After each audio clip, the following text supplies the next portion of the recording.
Okay, Dr. Zetlin, thank you so much for sitting with us. Today we're going to be reading out some comments from your course evaluations, and we just want to see you react and give us some feedback about them. You can't wait. First comment is, this course teaches a lot and we really are actors of our learning. Lots of first-hand learning, which is great, but very high workload. It should be a 200 level. Okay, so the way I look at it is a 100 level does not mean less work. I actually say that on the syllabus. I also say on the syllabus, this is the hardest 100 level that I know of at LUC, so that student apparently didn't listen to that. The way I discriminate between 100 and 200 is that 100 you don't need any prerequisites, and a 200 you do. About how the projects we had in class reflected the things we learned in class. It gave us hands-on experience on what we were discussing. It was kind of a psychological game, but it made the class even more interesting. Love every Zetlin class I've taken. I wish that was every student. I mean, sometimes there's a click with the material or the way I teach, and I put a lot of emphasis on real world problems or learning in the real world, which some students are more interested in than others, and so this student clearly liked that, and I'm glad to hear it. I'm too honest and critical. A smile won't hurt from time to time. So a smile wouldn't hurt. Yeah, I agree. If I'm giving criticism and I'm smiling, that might be a little bit weird, like psycho. So when I give criticism, I usually try and give it as clearly and quickly as possible. And that's because otherwise I can't make the point, and I want the student to get the point of the critique. I do tend to smile other times in class, or when they're worried about something that doesn't matter, I try and relieve them by saying, no, it doesn't matter, and smile about that. But if it's serious, it's serious, and I am definitely going to have my angry face on. David was a lot more patient when we flagged. We just needed a bit more time to understand things, and he gave us that time. That's good. I think in terms of timing and learning at LUC, there's a bit of a challenge because we are doing things in the block system, where we're in week 6 right now. Week 7 is presentations. Week 8 is reading week. It's like everything is so fast, and you're trying to get across a whole bunch of ideas. And what I have found is that I try and have so fewer topics and more depth, and especially more repetition of the topics. And that's because if you hear these things one time and you go through just lecture after lecture after lecture, which I don't do, I do more discussions, then all you get is a big list of keywords or concepts, and then you feel like a very tired Wikipedia. So I do want them to take the time. What's unfortunate, or I do try and give the time, but what's unfortunate is that sometimes students, in fact quite often, they're so busy with so many things, not just classes, but also the extracurriculars and all the other ways of enjoying life, that they don't have enough time, and then they try and hack the class or something like that, which I'm very much opposed to, because I think that you guys are here to be students first, and there's a lot of life going on, but if you don't take advantage now in the classroom, it's going to be really hard to get that same kind of learning environment as a graduate. Because I hate the team's feedback. It was hard to remember and wasn't useful to us. And for context, you ask students to post reflections on Teams after each class. Yeah, said one person. So I don't know if that's data. It sounds like an opinion. I have an objection right there. But that student clearly didn't like it, and some students don't like it. The feedback is useful to me. So that is one potential reason to require it, but also many students have said different things about the feedback. What I find is that the feedback after every class helps the students remember what we even talked about, helps them see what the other students are talking about, because they read each other's feedback, they comment on each other's feedback, and I of course read that myself. And the team's feedback is actually kind of like having class outside of class, and I think it's really useful for learning because we don't have a lot of time, again, in the block, and a lot of students are shy, and they don't say anything in class at all, or after class they think about something, and the feedback gives them an opportunity to do that. all you have to do is show up and write a couple sentences. So students that are like, ooh, you're making life tough for me, I think they're either taking it too seriously or not understanding what the point is. The teacher was not enjoying the class, answering to students and simply not helping out. Yeah. I liked his preparation, but he's not meant to do this course. He simply does not care about it. Yeah, so the course is qualitative research methods, and I do care about qualitative research methods. I don't care about some of the things that professors think are important in qualitative research methods. So probably my least favorite idea is positionality.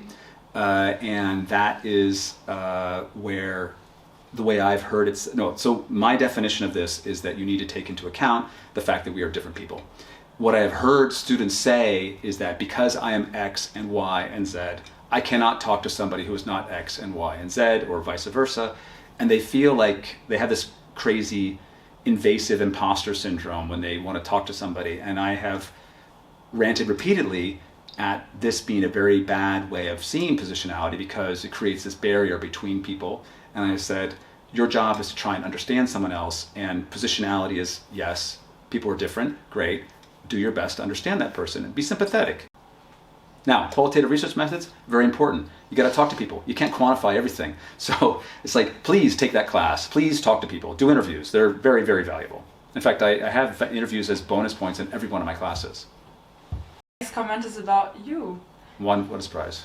The instructor teaches well, but is very impulsive when disagreement arises. In the end, we all have our own beliefs about many things, and then, there are also facts, and in between beliefs and facts, there's a whole bunch of gray area. And I think what we want to do as people in the world is be able to work with other people with different beliefs and work with those people based on a common set of facts. And that's kind of society. And the process of learning that give and take is hard, and it's really hard on topics that you're learning, and it's really hard on topics that are controversial. So it's just the dialogue that's necessary. I guess the easy way to put that in context is that I'm not attached to, what's that expression?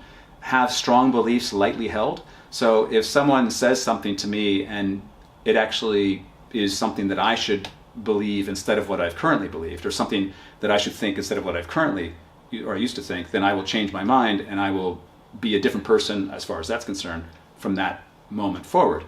And I do that because my entire intellectual journey has been about discarding things that are wrong or discarding things that are less useful in favor of things that are right and that are more useful. And I think that's what we all should be doing. So sometimes that seems like I'm very aggressive with students. In fact, I know I'm very aggressive with students compared to other professors, but I'm not doing that because I'm trying to beat them up. I'm doing that because I want to actually get to the question and understand the question and maybe come out with a collective understanding that is better. The group presentation took up a lot of time in research, which does not match the 15% of the final grade. Oh my God, it wasn't 15%. I think it was even less. It was like 10% or something like that. A small percentage of the final grade. So here's the thing. I did a lot of work. I didn't get the big percentage grade that I intended. I wanted to see for this work. This, to me, is like an unfortunate thing to read in an evaluation. I have a lot of negative thoughts about grading at all. I don't like grading. I would prefer to not have grading. I've said this many times. I want your attention. And so that's how I buy time from you, the student. And if I say this is completely voluntary, you can read this paper, or you can go to this talk, or you can work these problems, and there's no grade attached, it gets no attention. So all I have got as a way of directing your time during the block is assessments and percentages, basically.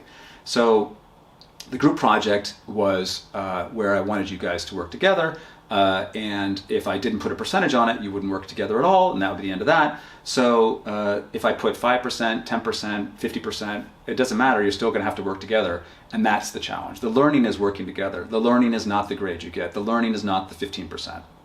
What is kind of your view on the evaluations being given like this? So here's how I treat evaluations and how I value them and how I use them. So the first thing is I don't open the evaluations until the next year when I'm teaching the class. this is because I don't want to read them hot, basically. I want to read them cold, and time has passed. And the only thing I want out of the evaluations is how can I improve the class the next time around. So the ones that are the most aggressive in evaluations are upset about something. They're upset about the class, they're upset about a grade. Those are the comments that I will have to read that I can't learn anything from because I don't know who it is. There are students that are super excited about the class and they thought it was amazing. Like, that's nice to hear, but again, nothing I can do about that. Then I read the qualitative comments and I try and take some lessons learned. Earlier in this chat, you mentioned someone saying you should spread out the assignments more. I've taken that kind of thing into consideration. That's a valuable comment. What I also do, which I mention to students a lot, is I say I do a midterm review. Or feedback, which is also anonymous but voluntary, although I guess the evals are voluntary. But the reason I do those is because I can ask more interesting questions, like, what could be improved in the class, or, I only ask 3 questions. And the other thing is that I can then, and this is the most important thing, I can come back in class with these anonymous answers and I can say, one of you guys said this, let's try and figure out how to deal with this. Or one of you guys said this is a great idea, I'm going to do that starting today. And I honestly, some people call this, they call it co-creation, to be super fancy. I think that's weird, but it's just the ongoing conversation about learning. And I think I would prefer to do that and that only as a way of improving courses. And then I think the other way that you get actual feedback from students is that they talk to each other and they say, Zetlin's an asshole, or Zetlin's a great teacher, and then students can choose what courses to take. Or because the material matters, but the students often choose the professor. So I think I think in the end the evaluations are the third best form of feedback. The student-to-student feedback I don't hear, of course, not usually, but then the midterm feedback is the most valuable to me. I think a couple things. One is that the teacher reading the evaluation doesn't know who you are, which is good, but they also don't necessarily know where your emotion might be coming from. So I think that when you're writing the evaluations, just try and give concrete examples of what can be improved or what went wrong, and try and encourage the teacher to be the teacher you want, to help you learn. That's great. Thank you. Thank you so much. That's great advice. Sure. Yeah. So the last thing I'll say is absolutely do not ever wait for the evaluations to say what you want to say. Like, leave an anonymous note in the professor's box, or go to office hours. There's a thing called office hours, by the way. We sit in these offices like this. We're lonely. We've got nobody. Please come by and say something. It's the same problem as, waiting to the last minute to ask for help on your assessment. It's a little bit too late sometimes, and you do need to know that we do want to help you, but we can't help you when there's no time, and you can't even help yourself if there's no time. So if you have something to say it as soon as you can. Obviously you want to try and say it in a graceful way. Say it anonymously or say it face-to-face. Face-to-face is much better than written comments, please, because then you can have a discussion. And a lot of things can be handled a lot more easily just by talking to each other. That's great advice. Thank you so much. Sure. Thank you My pleasure. for your time and your comments. Yeah, that was great. It was great. Okay.